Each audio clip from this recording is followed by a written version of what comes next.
Hayo, what's up? Gimana kabarnya guys, teman-teman di tahun 2021 ini? Udah pada punya pacar belum? Gue sih belum, gak tahu kapan. Gue di sini di konten ini gue mau bikin video Q&A untuk video awal tahun gue. Nanti gue bakal di wawancara atau di interview sama Miftah. Biasanya sih gue manggil orang buat gue ajak ngobrol, ini gue sendiri yang buat ditanya-tanya sebagai interviewnya. Sebagai interviewer, interview. Nah, sebagai pengacara, wawancara. Sebagai wawancaranya. Jadi gue bikin video Q&A ini dan kemarin udah gue taruh di Instagram.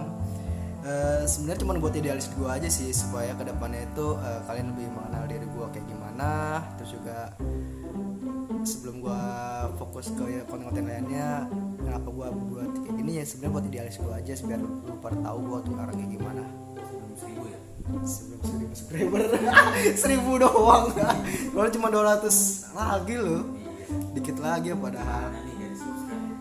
Dia dah langsung aja nih dia. Kita masuk ke konten curcer hat.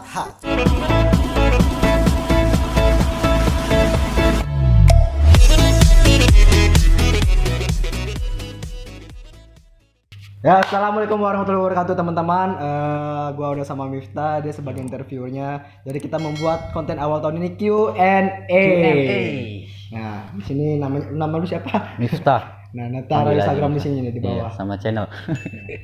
Nanti Miftah ini sebagai interviewnya dan gue yang tanya-tanya. Nah, biasanya kan gue kalau ada konten orang kan gue nanya ini, ngobrol kan. Nah, sekarang kebalikannya, lu Balikannya. gue panggil buat nanyain gue. Iya, Pertanyaan udah ada kemarin, udah taruh di Instagram dan itu dari teman-teman Instagram gue ya. Nah, pertanyaan udah gue kasih tahu ke Miftah, tinggal Miftah ngasih tahu pertanyaannya ke gue. Oke. Kita mulai dari pertanyaan pertama dari @ayas_9. Katanya, kapan nikahnya mas? Wih, nikah berat nih pertanyaannya. Pertanyaan awal udah begitu. Gue sebenarnya pertanyaan nikah kayak gitu udah males tau gak lu? Wih. Kenapa tuh malesnya? Malesnya bosen ditanya nikah begitu. Sebenarnya kalau jawaban asli nih ya, gue sih kayaknya mau 5 tahun atau berapa tahun ke depan lagi kayaknya nggak masalah sih. Nggak masalah. Ya karena gue juga masih ngebadah diri dulu. Masih fokus ke karir juga dulu ya. Kalau karir ya sembari jalan lah karir mah. Sebenarnya gue fokus ke karir. Fokus karir ya juga sih. Iya, fokus kerjaan, fokus cari duit dulu lah. Iya. Pada intinya gue fokus untuk membenahi diri dulu. Iya. Membenahi dari keuangan gue, membenahi dari sholat gue, dari ibadah, oke dari karakter sifat segala macamnya. Pokoknya gue benahin dulu. Habis itu gue baru nyari seorang istri. Sebenarnya gak nyari cewek tuh gampang. Iya. Kalau punya duit datangnya ke pesantren. Cuma gimana? Cari yang cakep. Iya. Gimana biar ininya ya, pernikahannya tuh, karena pernikahan bukan hal yang udah nikah gitu aja. Iya, ya nggak apa-apa lah nikah telat asal jangan gagal. Iya, benar tuh. Iyalah, gak apa-apa nikah telat, yang penting jangan gagal kan. Benar. Iya. Oke, lanjut ke pertanyaan berikutnya dari @heni_Venesia. Bagaimana Anda mengelola uang full? Tolong dijelaskan ya sekalian buku. Dijelaskan sekalian buku, Mas Tah. Udah sekalian jelasin bukunya, buku keuangan ya. Oh. Lu jago ngelola uang gitu dong. Enggak. Gue orangnya ini loh, gue orangnya suka ngabur-ngaburin uang gue. Ngabur-ngaburin uang. Iya. Terus kenapa dia nanya gitu? Kalau tanyain tabungan, jujur nggak ada, ya kan. Gue kalau misalnya nabung ada duit, gue biasa sering invest. Entah itu dagang lah atau gimana, atau gue bikin film tapi nggak jadi akhirnya. Gue kenapa boros, karena gue sering idealis sih orangnya. Idealis maksud dalam arti gini, gue punya duit nih, gue mau bikin film, langsung gue bikinin film pendek. Jadi lu borosnya ya bermanfaat juga, ada Iya, positifnya. ada ininya, ada Iya, nggak semata-mata. Iya. Gak semata-mata cuman buat senang-senangan doang, yang nggak ada hasilnya. Iya. Kreativitas. Ya lebih ke idealis gue lah, kreativitas gue yang gue bikin gue seneng. Terus juga kalau misalnya lagi kumpul-kumpul gue juga sering ngeluarin juga. Gue kalau lagi ada duit mah nggak ini. Iya. Nggak pelit. Ya nggak pelit. Terus gue agak boros juga kalau misalnya gue kan di rumah banyak nih ponakan ya kan ya. Banyak bocah-bocah dah. Kalau misalnya mereka pada main, kalau gue ada duit gue jajanin segala macam. Iya. Makanya kenapa orang perantau nih bisa ngirit? Ya begitu. Ya karena mereka nggak ngerasain gimana ya. Gue kan kerja daerah paling Depok Cibubur, sering pulang pergi seminggu sekali. Di situ paling gue pulang ponak-ponak gue pada datang, ya gue jajan. beliin mereka segala macem, jajanan, kalpa, minimnya. Buat berbagi juga ya. Ya kalau misalnya orang perantau pasti bakal irit atau gimana ya, karena pada bukan pemikiran ya, apa namanya, situasinya mereka nggak terlalu ada di rumah. Makanya kalau perantau paling sebulan sekali kan ngasih duit. Ya kalau gua setiap ada di rumah pasti gua ngeluarin duit. Jadi susah juga buat nabung sih. Di rumah ada yang sakit, saudara yang sakit ngasih, teman mau minjem kasih. Jadi buat kebutuhan hari itu aja gitu. Iya sih. Terus juga kan gua nggak ada pekerjaan tetap juga kan. Hari ini ada, besok bisa nggak ada. Minggu ini gua ada full kerjaan nih. Minggu ini, bulan ini atau minggu ini ada full kerjaan. Bulan depan nggak ada. Jadi nggak nentu pemasukan. Nggak nentu. Kadang gua kerja sebulan, 2 bulan, 3 bulan kagak kerja. Iya. Dan juga gua nggak ada penghasilan tetap lah, susah. Oke. Gue investasi ke dagang gue nggak di tengah jalan. Oh, bukan karena nggak laku atau apa? Capek. Matinya karena capek. Kon capek juga sih. Emang juga orang usaha pasti capek ya. Sebenarnya laku kalau gue aja kalau konsisten. Cuman gue yang masak sendiri, gue yang bikin ngedesain sendiri, gue yang masak sendiri, gue yang nganterin. Gue coba nyari reseller, ya gue dapet masalah, ya udah gue turun jatuh banget dah. Pokoknya gue jalanin. Terus nggak nyoba yang baru gitu atau apa? Ini baru apa? Kayak lu kan itu dagang. Kerja di pabrik. Nggak kerja. Kayak lu dagang yang lain, nyari peluang lain gitu. Nggak ada modal pak. Nggak ada. Iya, modal udah habis. Iya. Belum ada job lagi ya, pandemi. Belum. Pandemi sudah ada kemarin sih. Ya cuman ya kesalahan teknis lah. Ya, manage-nya kurang salah manage. Gue orangnya boros. Kayak gue kalau misalnya dapat cewek, gue pengen dapat cewek yang bisa manage. Iya, benar tuh. Udah lanjut. Oke, next ke @naufal 2009. Bang, bagaimana caranya buat jadi peran atau enggak stuntman? Wah, peran tuh. Sebenarnya ya, lu kalau mau jadi peran atau aktornya, pertama, kalau khusus Indonesia nih ya. Nah, di Indonesia. Lu harus ganteng. minimal lu orang bule lah. Iya. Gak boleh sih, yang penting good looking, putih, ya, bersih, putih, gitu. Tinggi, bersih. Badannya apa? Ya, badannya apa sih? Badannya ya six pack lah. Ini idealis lah. Idealis lagi. Ideal, profesional. Gitu. Itu yang paling kita orang PH sih. Kenapa ya? Apa tabiatnya orang-orang Indonesia apa gimana sih? Orang-orang luar, orang yang berkarakter nyarinya nggak nyari yang ganteng loh. Nah gue rada muak juga sih untuk di entertain. Kenapa harus nyari yang ganteng ya? Kan gue akhirnya orang kayak gue ini nggak kepake. Ya, orang yang punya skill. Tapi kalau ditampang. Iya. Sama si Abri juga kenapa harus tinggi padahal orang yang lebih kecil tuh lebih lincah. Ditembak kan gak kena. Karena dia pendek. Iya. Gak nunduk ya. Itu aja, jadi peran tadi ya. Jadi peran. Kalau misalnya lu punya potensi, paling kalau orang-orang yang mau kayak pas-pasan paling bisa ya stuntman. Bukan stuntman, peran pembantu lah ya. Pendamping figuran. Gitu. Figuran, peran pendamping. Kayak ya nggak bisa jadi peran utama tapi bisa jadi peran temennya si peran utama. Iya, benar-benar. Intinya ya lu latihan acting, lu masuk ke manajemen. Latihan acting, masuk ke manajemen, terus juga lu bikin comedy profile lu sendiri. Nanti masuk manajemen dari manajemen lu bakal dicariin kerjaan. Atau lu intinya kalau misalnya cari gampang ya sering-sering ini deh main-main kalau syuting dari ekstras dulu bisa udah perintis banyak macam-macam caranya untuk menjadi aktor sih. Cari relasi baru bisa, terus juga main kolaborasi syuting juga bisa. Terus sering-sering silaturahmi deh kalau misalnya di entertain itu. Kalau misalnya attitude juga tuh penting. Attitude harus datang jangan telat kayak gitu kan, tapi gua kebanyakan telat sih. Terus kalau stuntman ya skill. Kalau stuntman sih lebih ke skill sih. Minimal lo harus bisa punya basic dulu. Bisa basic bela diri apapun itu ya. Pokoknya basic. Sebenarnya dibilang ya ini sih intinya basic.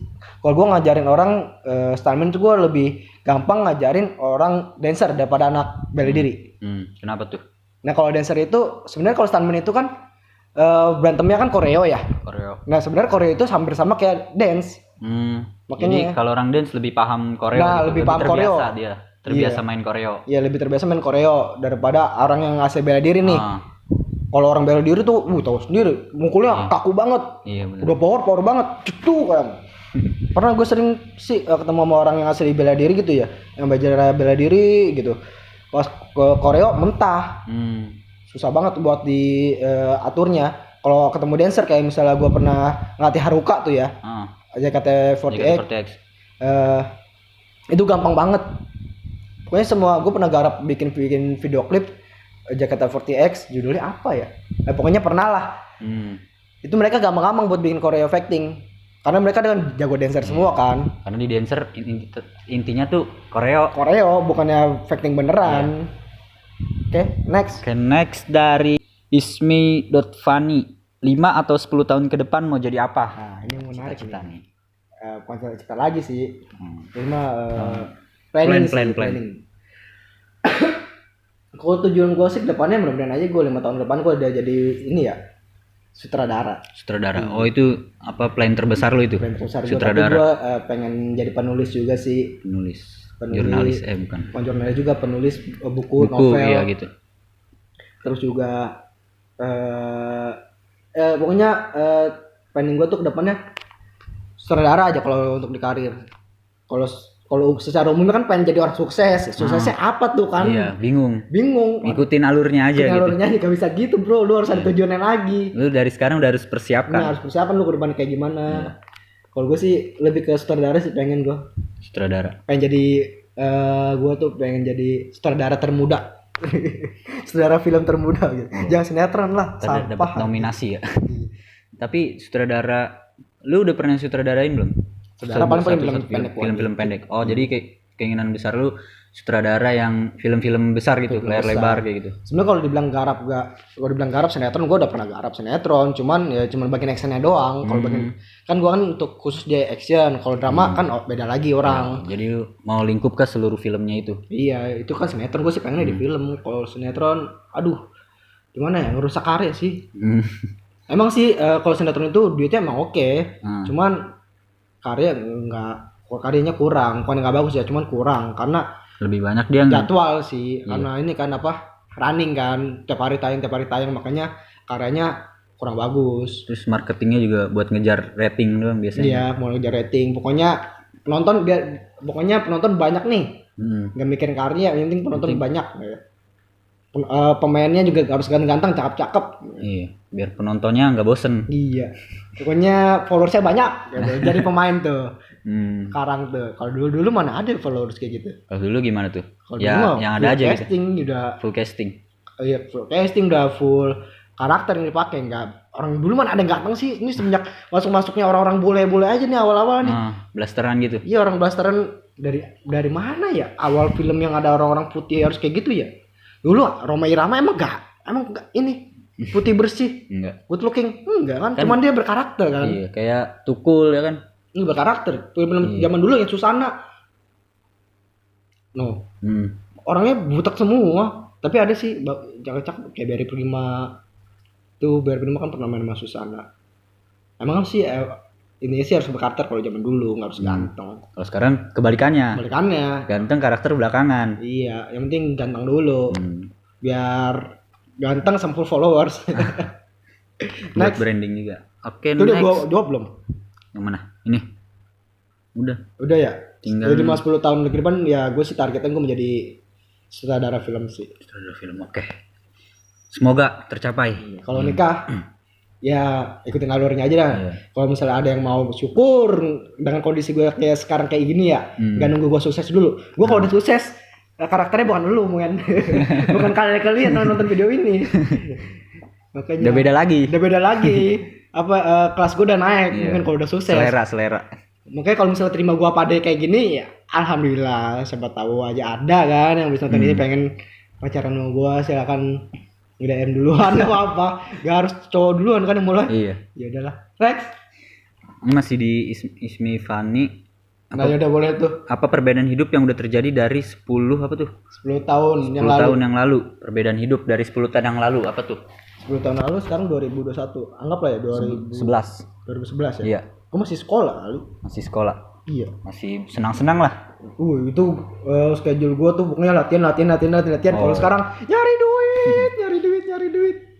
Jadi perkembangannya tuh ya jadi profesi aja, profesi. emang udah profesi sih kan, Iya. dari hobi masuk ke profesi. Iya, jadi ya awalnya kan lu latihan-latihan terus karena hobi. Hobi akhirnya Terus menjadi akhirnya jadi profesi. profesi di Iya, 10 betul. tahun ke depannya gitu. Iya. Ini lu ngerekod pakai suara gak sih? Pakai. Oh, mantap.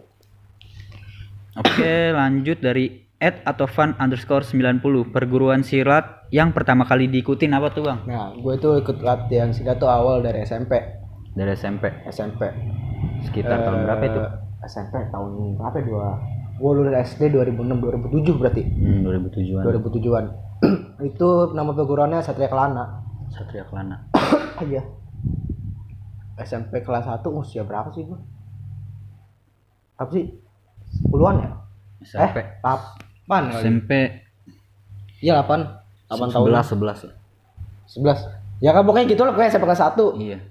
Pokoknya SMP kelas 1 perguruan gue masuk di situ ada kebetulan di sekolah gue ada silatnya, Satria Kelana gue masuk. Terus waktu gue saat masih SMP nih, gue di daerah Sunter, kan gue sekolah di SMP 65 nih. Di situ ada Kungfu Shaolin.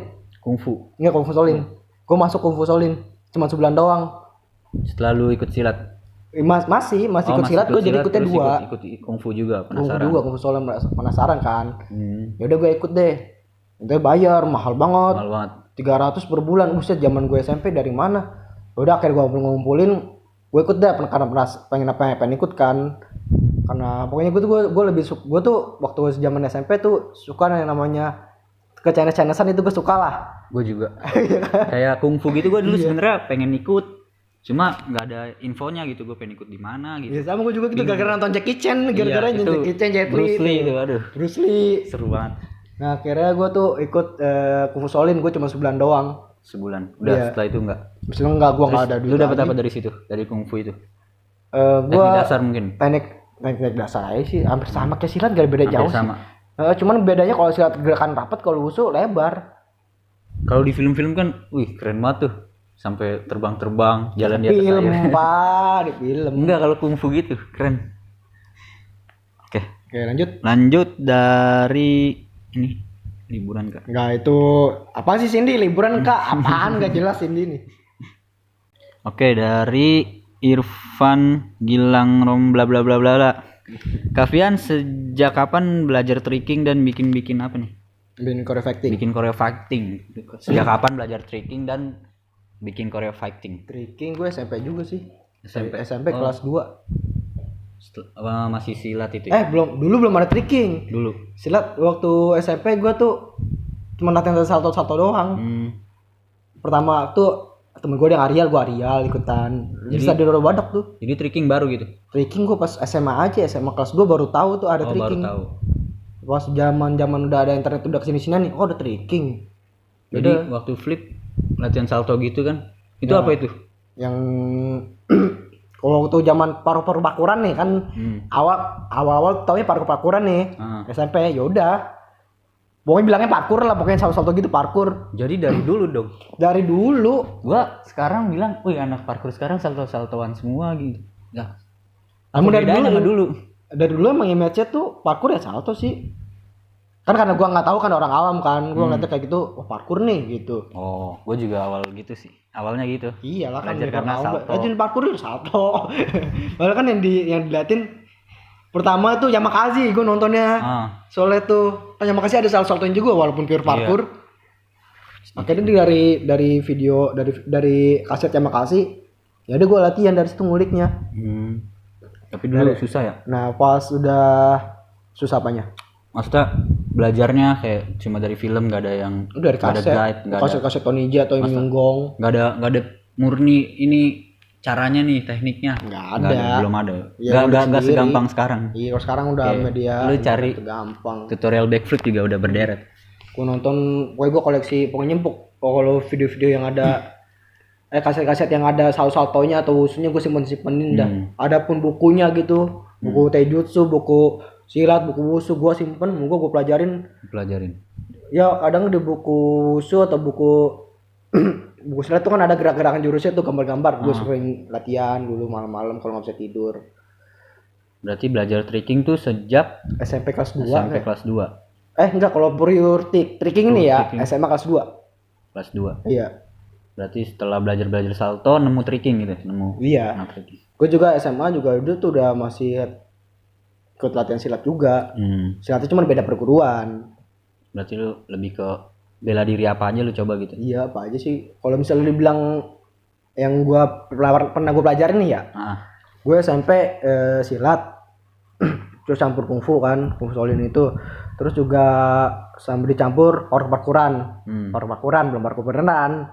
Terus juga udah masuk SMA, gue masih latihan silat. Nah, kebetulan tuh SMA gue di SMK, gue sekolah di SMK 55 atau STM 11 Ancol. Di SMK 55 tadi tuh awalnya nggak ada silat, terus tiba-tiba masuk tuh silat ya kan, SMI Satria Muda Indonesia. Wah, syukur dah tuh gue ada silat. Gue tadinya tuh pengen masuk sekolah, habis lulus SMP nih gue pengen masuk sekolah yang ada ekskul silatnya. Ekskul silat. Iya. Ya di SMK 55 nggak ada kan karena dulu susah dong ya.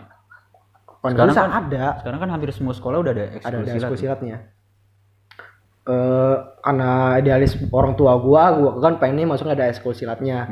SMK 55 nggak ada nih. Tiba-tiba ada tuh besok habis mos masuk dah. Gua lagi jadi OSIS nih. Silat masuk. Wih, seneng kan gua. Ya udah gua bantu dah tuh. Ini gua pelatih gua yang dari SMI. Akhirnya gua masuk silat jadi atlet. Pas sekolah, masih sekolah tuh. Pas di pelajar aja, atlet pelajar. Belum atlet besar belum. Tapi udah prestasi udah lumayan lah ya. Prestasi lumayan. Gua dapat duit dulu mah. Gua dapat piala dari rumah gua jual ke sekolahan dapat duit. Oh, jadi piala itu bisa jual ke sekolah? Bukannya dengan penghargaan dapat beasiswanya. Keren lah gitu ya. Terus latihan bikin koreo ya? Bikin koreo. Kapan? Sejak masuk ke dunia film aja sih. Lulus sekolah nih. Lulus sekolah. Sebenarnya gue waktu silat juga suka bikin ganda sih. Cuman kalau lebih mendalamin lagi pas gue lulus sekolah masuk ke awal gue tuh jadi stuntman latihan koreo itu gue sama orang Beijing. Sama orang Beijingnya langsung. Namanya Chang Yenji. Nama ini ya nama Mandarin ya. Kalau Indonesia, kalau nama Indonesianya Peter Sukma Wijaya. Bos gua tuh. Gua enggak itu bener-bener gue susah. Dia tuh bener-bener orang Beijing. Bahasa Indonesia itu kaku banget. Jadi komunikasinya agak susah. Susah. Pion. Kamu begini mengerti? Apa begini anjing? Udah mati gua. Gue dari situ ya gue belajar banyak lah dari Peter Chang. Dari itu tahun berapa ya? Tahun 2011 deh. Gue lulus 2011. Dari 2011 gue tuh awal-awal. Emang sebelumnya sih gue udah pernah syuting madun, cuman situ kan cuman pemain harian doang, belum jadi koreografer. Pas masuk koreografer gue pas di sinetron Somat, Jagoan Somat MNC TV. Dulu tuh. Dari orang Beijing langsung lah gue. Sampai gue sama dia tuh diajak sampai ke Hong Kong. Filmnya Al Ghazali yang di Runaway. 1, 2, 3.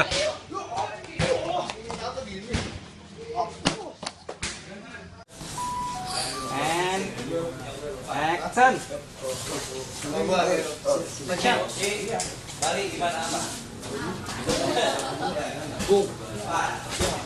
Ya. Tuh banget ya? Action.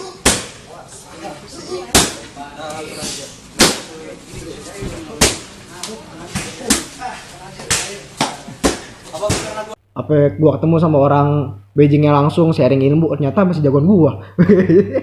Sombong dikit lah. Emang bener kata kan gua syuting sama Willy Dozen. Kata Willy Dozen juga bilang gitu.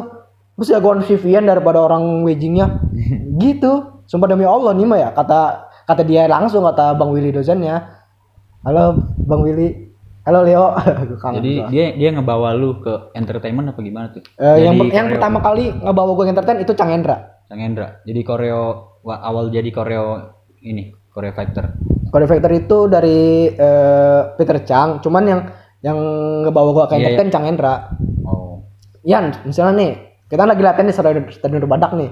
Si Chang tahu kita pernah latihan bareng di Ragunan.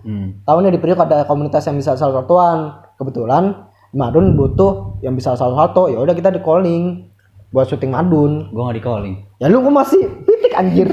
Gua dulu pengen banget syuting Madun.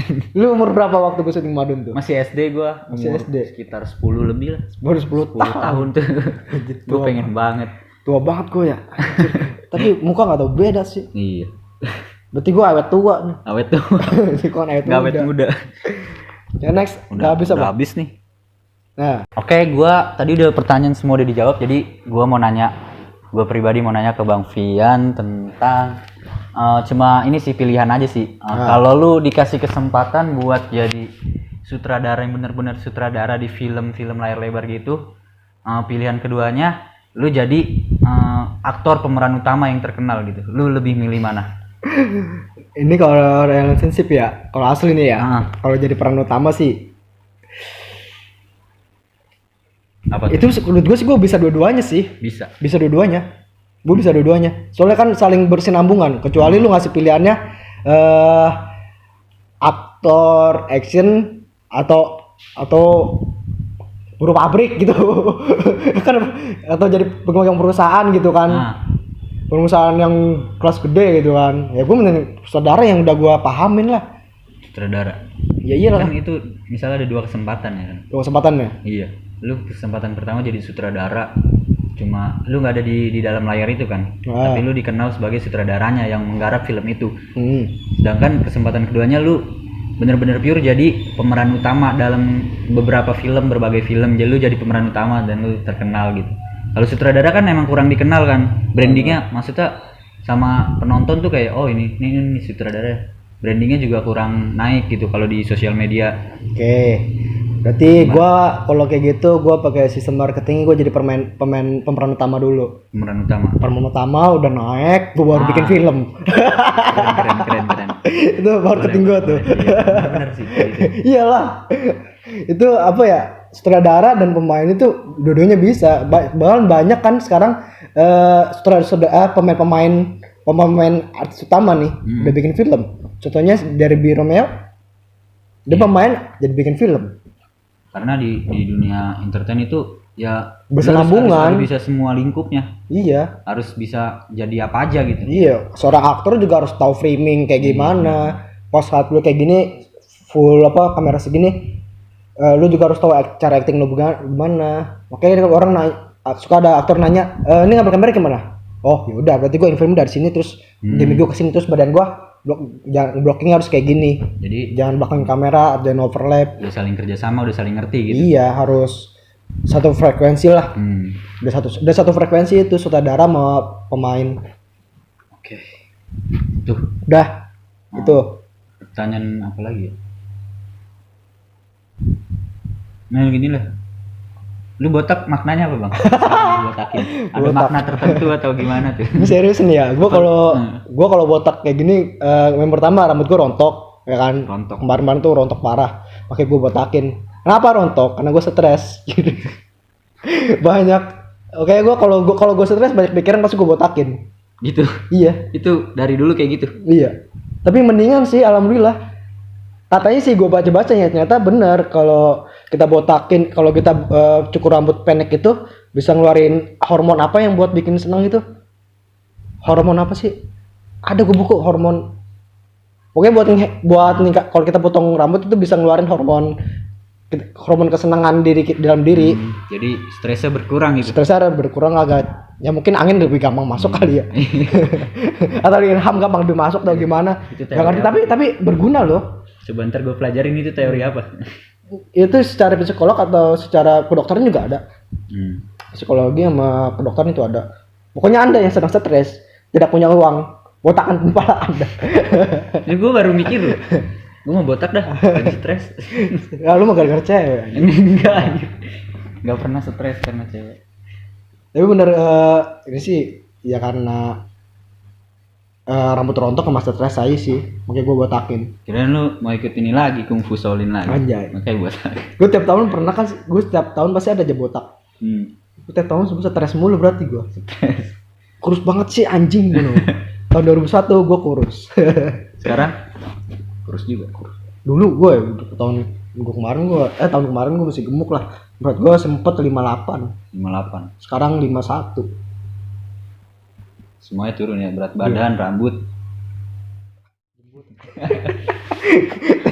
Ini sensor aja. Sensor lah. Banyak anak-anak yang nonton. Pastilah. Udah. Gitu aja. Iya. Udah. Ya udah teman-teman, jadi gitu aja tadi udah gua bacain udah ada di tadi udah dibacain sama Miftah, teman-teman gue di Instagram udah nanya. Terus juga gue sih nggak berharap video ini banyak yang nonton atau enggak, tapi kayaknya gue bakal bikin banyak video-video ngobrol-ngobrol karena gue senang ngobrol kan. Entah itu nanti gue ngobrol sama siapa yang menurut gue menarik, ya gue bakal abadikan. Gue nggak sih, sebenarnya ini proyek idealis gue sih. Banyak orang nih pengen ngobrol, menarik nih gue rekam. Ya sekaligus untuk memberi wawasan ke kalian semua dan juga buat ke gue juga dan AdSense. Yang penting nggak nyarinya tuh nggak pansos gitu. Ya nggak pansos. Sebenarnya mau banyak yang nonton apa enggak video konten ini curhat ini nggak ngaruh juga sih buat gue. Pokoknya gue idealis gue lah, kecuali gue bikin film tuh yang ngeluarin budget kan, atau bikin konten-konten apalah ke depannya kan. Karena ini buat diri sendiri juga ya. Iya, karena ya buat hobi atau kesenangan sendiri gitu. Aku bilang hobi kesenangan diri, tapi ada kesenangan sendiri yang harus di-file. Apa tuh? Bikin film. Oh iya. Cuma kan ini low budget bikin gini. Ya sebenarnya sih gue seneng aja ngobrol sih. Gue makanya nggak berharap view ini dapat tinggi atau gimana lah. Terus kedepannya gue bakal bikin video gini terus sama orang-orang yang menurut gue menarik. Gue bakal bikin video ini. Lalu juga kedepannya gue bakal bikin konten-konten yang pastinya interaktif, menarik dan beda daripada yang lain. Tunggu tuh. Dah, oke teman-teman, thank you udah nonton video ini.